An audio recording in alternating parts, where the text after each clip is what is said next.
Hey, just checking in. Right now I'm on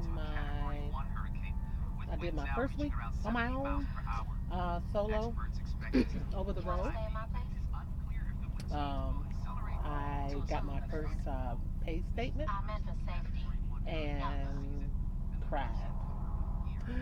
Cried like the baby I am, my emotional self. I swear, I can't help it. I carry my feelings right there. And when I saw my check, I just cried, cried, cried, because I don't know, I was feeling conflicted. I like the job. I like the ability of being different places every day. I kind of like the complexities and the learning. I like anything that still challenges me. So I like that part. But when I saw how much I got paid, I know everybody told me when you first start, don't be thinking you're gonna make a lot of money. I know, but dag nabbit, what the hell am I supposed to live off of? I cried. I just cried. I cried. I cried. I cried. I cried. Cried. When I mean cried, I mean literally. I cried. 4 o'clock in the morning. I was unconsolable all the way till 9 o'clock. 9 o'clock morning. I was still inconsolable. I was upset. I couldn't believe it. There was a mix up in my I don't know. Sort of like when I started, I was told, I was going to be doing one thing. I was supposed to be doing a dedicated over the road account, and somehow uh, I got switched out into a regular over the road account, which is giving me about 13 cents less than I should have been getting. Because the purpose of having that dedicated account was because I am tankers and hazmats. And that's why I was getting paid more money. But right now, I don't have that protection. So I'm 13 cents less a mile than I anticipated. Um, I mean, I don't know. I'm out of my feelings about it right now, but yeah, I don't know. I just don't like that. It's sort of like if you get a job and you go on an interview and they tell you got the job and that they're going to pay you $14 an hour, and then you get to work and you work and you get your first paycheck and you find out you're only making $10 an hour. You'll be like, what the hell? That's how I felt. Like, what the hell? Um, my trainer called. I guess I don't know. I guess somebody must have told her because she doesn't usually call. I usually call her, and she calls me, and she kind of helped me uh, get on the positive side of it. I had to get on the positive side. I just wasn't feeling. I wasn't seeing it. I was just depressed. I was just like, oh my god. I felt like slave wages. That's what I was. I don't know. That's what was all in my head. I was like, that was just unfair. Because I worked hard. I went through some stuff last week. Last week, I went through some stuff. And I was just. I felt underappreciated. I felt like I didn't matter. I felt like I just wasted my time. I just really felt really bad. And I hate being like that because this was something I liked doing. I like truck driving. Because I like driving. I love driving. Driving is cathartic for me. So, you know, I felt really bad. I just felt really, really bad. I felt bad. That's the only way I can describe it. But, there are bright days, brighter ways, and I try not to dwell on the negative because it comes and it goes, and I try to keep myself in a more positive mindset. So the only thing I can say is from the day that you get hired, make sure what is it that they're hiring you for. Because when I left orientation, I was a dedicated over the road account, but by the time I got out of training, I was regular over the road account. So just make sure when you get done with your training and you do your testing and they're getting ready to place you by yourself, make sure you're being placed in the same category that you were hired in. You know what? And what makes it weird is another guy was trying to tell me that because he said they did this. You know, it was a little different because I think he was complaining about the second set of training because he said that he wasn't supposed to do that because they were grandfathering him in. But now that he's complete, now they're trying to force him to do team training. And he said he's not a team. He wasn't going to be doing team work. He was only going to do solo. So I do remember talking to him about that, but I already knew I had to do team training, so it didn't really phase me either. Um, but yeah, be careful with that.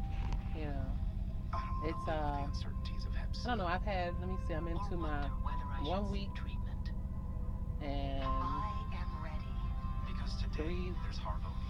2 days.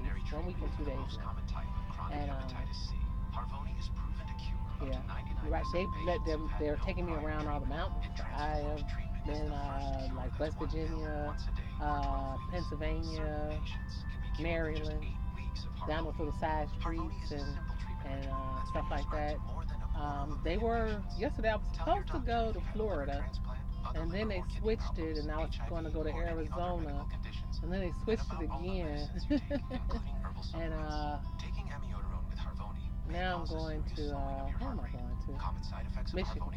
So I'm going closer to home, which is good because then that means I'll be closer to home when it's time for me to vote. Because I was worried about that. I was wondering how was I going to get home to vote Tuesday. So at least I'm going in the right direction this time. So maybe I can vote and all of that stuff, get my say in and all of that. Um, but right now, I'm still cool. I know I had my little moment. I honor my emotions, so I'm not one that's gonna be like, don't cry because I'm one of those. I feel that when you don't, it just manifests itself in other ways. So sickness, cancers, you know, drinking habits, smoking habits, all that is nothing more than just repressing, emotions. So it feeds, so it comes out as overeating, anything that is negative to you. So I like to just honor my feelings. So if I felt that I needed a couple of hours to really cry and boo hoo, I mean, when I say boo hoo, I mean I boo hoo. Went through almost half a box of Kleenex. Boo hoo. I honored it because I was like really just feeling sad. I was sad because, but my main reason was it was something I loved.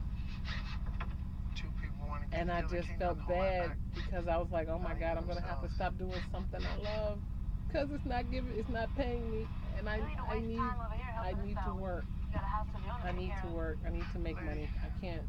I can't come out here. If I was like, you know, pensioned and all that other stuff, and this was just a hobby, yeah, it wouldn't affect me. But I got kids in college, and I got grandbabies, and car notes and bills and all of that stuff. So yeah, it's a lot on my shoulders. But you know, it's kind of like how my life always been.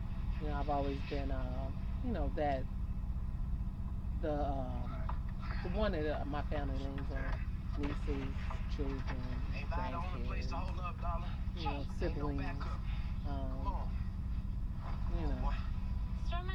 And so it's just kind of, I feel like I feel like I failed everybody, and I think that's why it was so hard for me to come out of that because I felt like I was failing everybody, and it was just kind of hard for me to,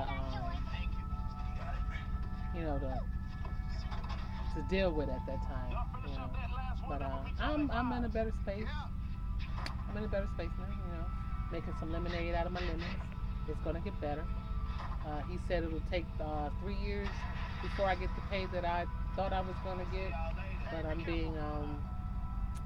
going to be optimistic and say that I will figure out a way to make even more money than that within 1 year. Within one. And because the ultimate goal is to do this on my own. So it is to be owner operator. It is to learn this as a business and things like that. And so I'm a smart cookie. I'm educated. And, a lot of people are like, well, why are you doing that? Well, because I like it. I don't like office work. I don't like office work. I don't like being cooped up and confined in a cubicle where this is what I would be looking at all day. I can't. I need to. I don't like working outside, but I like to be able to see all of outside. You know, it just, I don't know, something about it. I like working inside, but outside. And driving always gave me that, what I needed. I'm able to see different stuff, and take in different sceneries and stuff like that, but without actually having to be out, trudging around in it. I don't want to, like, be a forest preserve employee where you have to, like, actually be walking around in the woods. But I would love to, like, be in a car where I would drive through the woods and look at the woods. If y'all get what I'm saying, that's kind of like how my mind works. I'm always learning, so I go to school online. I went to school online. I already got my master's um, in psychology, oddly enough. Um, you know, but I don't know. I tried. I tried, going that route, but I did that. That wasn't more along the lines for me to work outside of my job. That was more along the lines of me learning more to help my family. It's sort of like, in our culture, it's just frowned on and it's not looked upon as a healthy, way. But I think that African American psychology has to be really looked into. I think that there's a lot of things that are going to be coming out in the next 10 years about the African American psyche, and things of that nature. And that was more along the lines. It was more for me. It gave me a lot of clarity and understanding when it comes to my needs and my emotions and my children, grandchildren. I've been able to assess, parents, aunties, and it's deep seated and it's deep rooted, and I'm trying to come up with ways to break patterns, family patterns. A lot of African American families, we have patterns. You know, there are patterns, and those patterns have to be broke. But in order to break the patterns, you have to understand that there is a pattern. And that's what a lot of them, they don't get it. They don't see it. They don't see the pattern. You know, so that was my thing. It was more of a personal journey for me, just to get more clarity and understanding. And I don't know what the creator has in store with that, with what I'm going to do with that. But uh, my love is driving. Always has been. It's cathartic. When I'm mad, I drive. When I'm sad, I drive. When I'm happy, I drive. So, it's my natural calmer and my natural soother. So, and well, until I hit those mountains, then it's like a stressor. But yeah, but for the most part, it's all good. So check in with y'all next week, and peace.